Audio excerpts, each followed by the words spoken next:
Howdy, y'all. This Proverbs 22, NASB, for February 22nd, 2023. A good name is to be more desired than great wealth. Favor is better than silver and gold. The rich and the poor have a common bond. The Lord is the maker of them all. The prudent sees the evil and hides himself, but the naive go on and are punished for it. The reward of humility and the fear of the Lord are riches, honor, and life. Thorns and snares are in the way of the perverse. He who guards himself will be far from them. Train up a child in the way he should go, and even when he is old, he will not depart from it. The rich rules over the poor, and the borrower becomes the lender's slave. He who sows iniquity will reap vanity, and the rod of his fury will perish. He who is generous will be blessed, for he gives some of his food to the poor. Drive out the scoffer, and contention will go out. Even strife and dishonor will cease. He who loves purity of heart and whose speech is gracious, the king is his friend. The eyes of the Lord preserve knowledge, but he overthrows the words of a treacherous man. The sluggard says, "There is a lion outside. I will be killed in the streets." The mouth of an adulteress is a deep pit. He who is cursed by the Lord will fall into it. Foolishness is bound up in the heart of a child. The rod of discipline will remove it far from him. He who oppresses the poor to make more for himself, or who gives to the rich, will only come to poverty. Incline your ear and hear the words of the wise, and apply your mind to my knowledge, for it will be pleasant if you keep them within you, that they may be ready on your lips. So that your trust may be in the Lord, I have taught you today, even you. Have I not written to you excellent things of counsels and knowledge, to make you know the certainty of words of truth, that you may correctly answer him who sent you? Do not rob the poor because he's poor, or crush the afflicted at the gate, for the Lord will plead their case and take the life of those who rob them.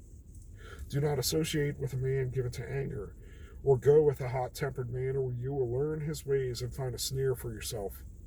Do not be among those who give pledges, among those who become guarantors for debts. If you have nothing with which to pay, why should he take your bed from under you? Do not move the ancient boundaries which your fathers have set. Do you see a man skilled in his work? He will stand before kings. He will not stand before obscure men. Okay, so this is like try 4 or 5. So I realize I've got the light cutting across half my face, but phone overloaded, phone overheated.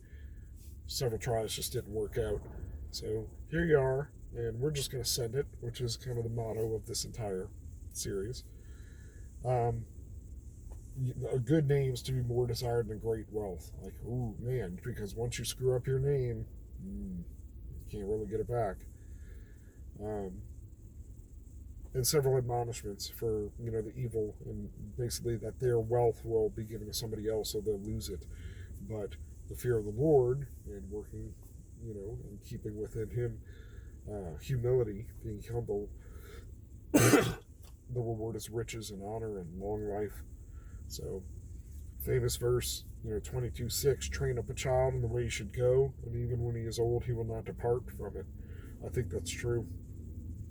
I mean, we set our habits young, we program our kids, and, for good, bad, and ugly. Our personality traits, the things we want to teach them, the things we want to teach them to not do. Where is it? The sluggard says, "There's a lion outside. I'll be killed in the streets." Don't make excuses. Yeah, you might get hurt. You might scrape your knee. You might get bit by a lion. Not really, most places on the planet. But the point is, you might fail, but you're not going to have success if you don't try. So, the last thing anybody wants to hear is an excuse. Hashtag no excuses. Including this lady who's about to hit me. This. Foolishness is bound up in the heart of a child. The rod of discipline will remove it far from him. There's a lot of whimsy and wonder and good things that are just in a child and kind of naturally in there. And we don't want to deprogram all those things, but the rod of discipline. Not like beating our kids, but